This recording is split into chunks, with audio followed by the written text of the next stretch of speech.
तो वक़्त का तसव्वुर तो मेरा ख़्याल है कि काफ़ी अरसा पहले कुछ हज़ार साल पहले वक़्त की बात होगी, क्योंकि वक़्त तो हम सारे एक्सपीरियंस करते हैं, राइट? तो वक़्त का तसव्वुर उस हिसाब से तो बहुत पुराना है, टाइम का।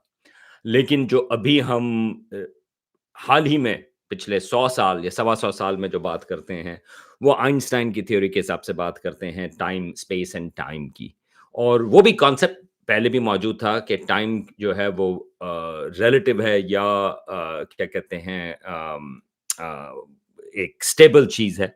लेकिन इस वक़्त जो सबसे डोमिनेंट व्यू है वो रिलेटिविटी के हिसाब से आता है। तो आपका जो सवाल है कि ब्लैक होल के अंदर क्या वो स्लो हो जाता है या मुकम्मल रुक जाता है?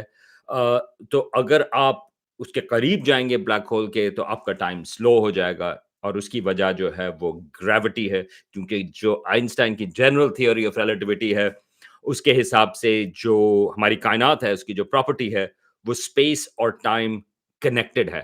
तो अगर जो ग्रेविटी जिसको जनरल थ्योरी ऑफ रिलेटिविटी के हिसाब से वो इस स्पेस टाइम की बेंडिंग है, उसका मुड़ना है।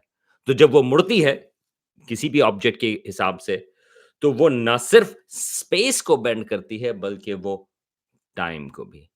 तो उस हिसाब से एक चीज़ कहलाती है ग्रेविटेशनल टाइम डायलेशन। तो उसके हिसाब से वक़्त जो है, वो भी हल्का या स्लो डाउन हो जाता है। अभी इंटरस्टेलर जो है मूवी, अगर आपने वो देखी हो, तो उसमें इसी चीज़ का ज़िक्र था, टाइम डायलेशन का ब्लैक होल के करीब।